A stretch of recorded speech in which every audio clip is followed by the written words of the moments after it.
Fala, galerinha do sétimo ano, bom dia para todo mundo, ótima segunda-feira, um ótimo início de semana, que essa semana seja abençoada, né? A gente já inicia a semana sabendo de um feriado, quinta-feira é feriado, aí ó, a galerinha que gosta de um feriado aí, ó. Então, hoje a gente vai estar iniciando, tá? Na verdade, voltando, né, no conteúdo que a gente estava trabalhando sobre algumas características naturais aqui do nosso Brasil, onde a gente vai estar retornando ao conteúdo sobre alguns fatores climáticos, né, ou seja, fatores que influenciam no tipo climático aqui do nosso Brasil. Na aula passada a gente viu, né, o fator climático das massas de ar, onde a gente estava analisando, né, todas as massas de ar que atuam aqui sobre o nosso território brasileiro.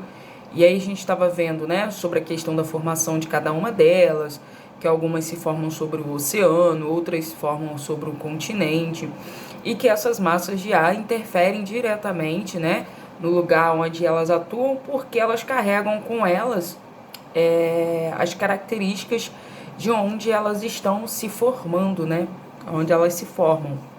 Então, a gente estava vendo aí as principais que atuam aqui no nosso Brasil durante o verão, né, e durante o inverno. Bom, hoje a gente vai dar continuidade a esse conteúdo sobre os fatores climáticos, tá? Na página 53, a gente tem 3 fatores climáticos também muito importantes para essa questão do tipo climático que vai atuar aqui no Brasil. Primeiro é a latitude. Bom, quando a gente fala de latitude, a gente tem que saber que a gente está falando sobre algum ponto, né, da superfície terrestre que esteja relacionado com a linha do Equador. Então, o Brasil, ele vai apresentar algumas localidades que estão situadas a baixas latitudes, ou seja, próximas à linha do Equador. Essas localidades, elas vão receber uma maior influência de luz solar. Por quê?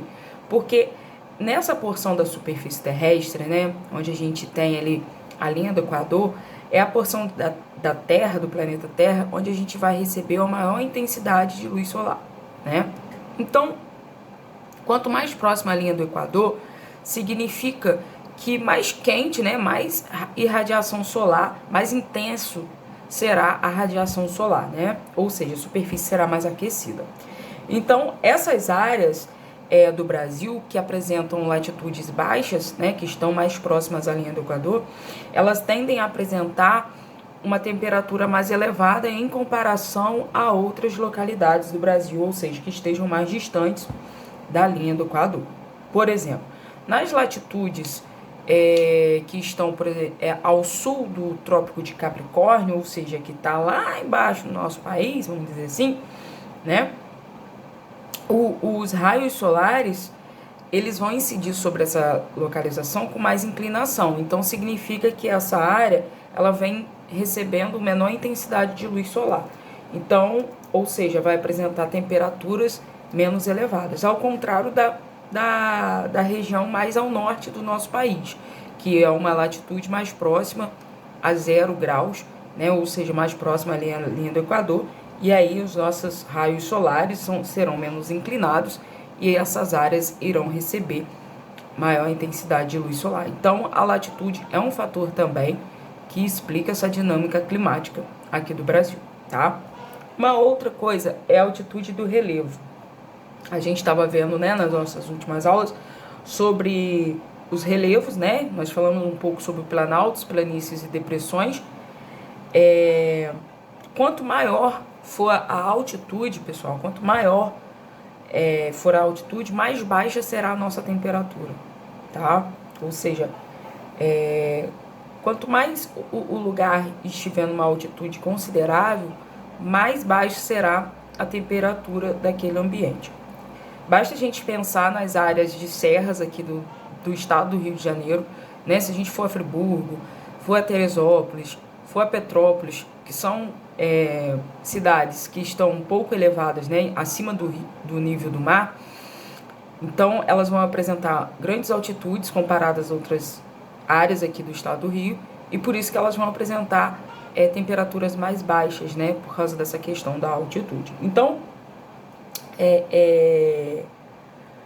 quanto maior a altitude, mais baixa será a nossa temperatura, tá?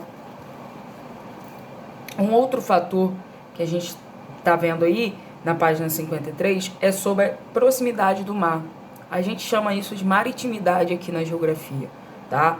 Ou seja, são áreas brasileiras que estão próximos aos corpos hídricos, como por exemplo o litoral brasileiro. Essas cidades, por estarem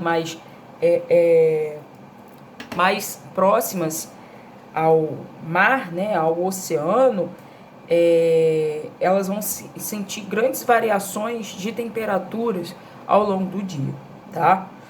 Então, por exemplo, durante o dia, a área dessas cidades litorâneas, elas tendem a ser mais quentes. Já na parte da noite, essas áreas vão se resfriar, então elas tendem a ser mais frias, tá? A gente chama isso de amplitude térmica. É uma variação, né, de temperatura. E aí entra a questão da umidade, né, decorrente da área do oceano, enfim. Então, próximo do mar, as cidades elas vão sofrer mais amplitude térmica, ou seja, uma variação maior de temperatura. Durante o dia, a temperatura tende a ser mais alta, né, ou seja, mais elevada, e durante a noite, as temperaturas tendem a ser mais baixas, tá? Bom, na página 55, a gente vai ver alguns tipos climáticos, tá? Que nós podemos encontrar aqui no nosso Brasil.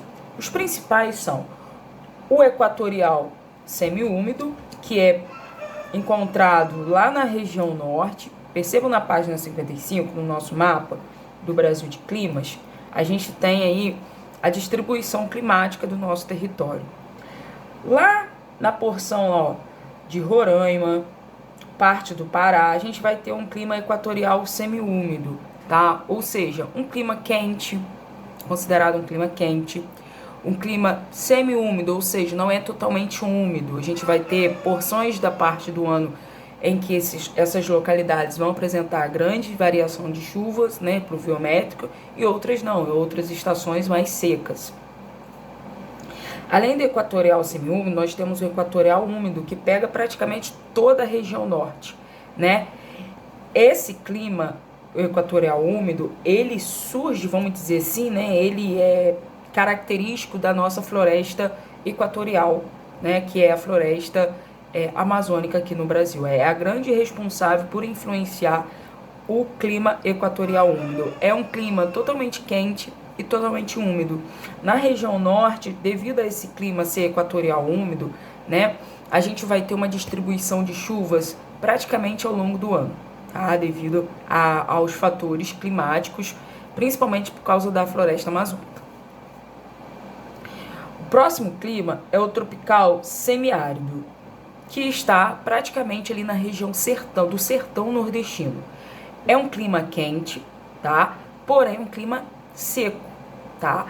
Justamente por estar ali naquela faixa do sertão nordestino, que tem características secas. O próximo é o subtropical. O subtropical, ele vai ser um clima predominante lá na região sul, tá? É um clima frio, né? E um clima também úmido. Por quê?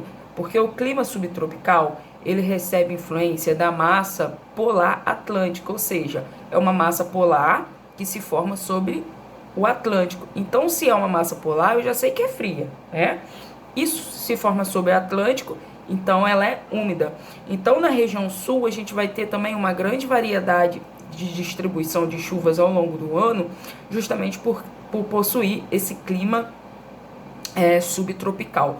Vai ser aí, no Brasil, o único clima, a única região brasileira que vai apresentar uma característica de clima frio vai ser a região sul. Sobretudo porque ela é uma região que está abaixo da linha do Equador e que não faz parte, né, da nossa zona intertropical. Então, é uma região mais fria. E também por receber a influência da massa polar atlântica, tá? Além do clima subtropical, nós também teremos o clima tropical, tá? Que envolve aí praticamente as regiões do centro-oeste, do nordeste e aqui na região sudeste. O clima tropical, ele vai ser diferente em cada região. Por exemplo, na região sudeste, que é onde nós estamos, o clima tropical, ele vai ser quente e úmido. Por quê? Porque ele vai ser uma massa tropical atlântica que vai se formar sobre o oceano, tá? Se é tropical, eu já sei que é quente. E se formou sobre o oceano, eu sei que é úmida. Então, ela vai se distribuir sobre a região sudeste, né, de forma quente e úmida, apresentando as chuvas de acordo com as estações do ano. Por exemplo, no verão, tende a chover mais, tá, do que no inverno. É característico aqui da região sudeste. Mas essa massa tropical, ela também pode ser seca, se ela se formar, por exemplo, sobre o continente, né? Na região centro-oeste, essa massa tropical, ela tende a ser mais seca do que, por exemplo, aqui na região sudeste, porque a massa tropical que vai estar inserida na região centro-oeste vai ser uma massa tropical que vai se formar principalmente ali sobre o Paraguai, sobre o continente, sobre o território da Bolívia, Argentina, e que vai se deslocar, tá? Em direção à região centro-oeste. Então, como se forma sobre o continente, ela tende a ser seca, mas é quente, tá? E nós temos a tropical de altitude, que é uma massa quente, porém, ela vai ser, vamos dizer assim, uma temperatura não tão elevada como na massa tropical, justamente por esse fator da altitude, tá? Então, assim, a massa tropical de altitude, ela é quente, só que ela não chega a ser tão quente comparada à massa tropical, justamente porque na massa tropical de altitude vai ser uma massa, vai ser não é massa, clima, pessoal, vai ser um clima de altitude, de áreas de altitudes, tá? Então, assim, é um clima quente, só que comparado ao clima, por exemplo, tropical, vai ser um clima menos quente, vamos dizer assim, tá? Em termos de comparação. Galerinha, atenção lá na plataforma, porque eu vou colocar as páginas da nossa atividade, tá bom? Para vocês poderem fazer. Qualquer dúvida, eu tô aqui. Bom início de semana para vocês. Cuidem-se. Beijo.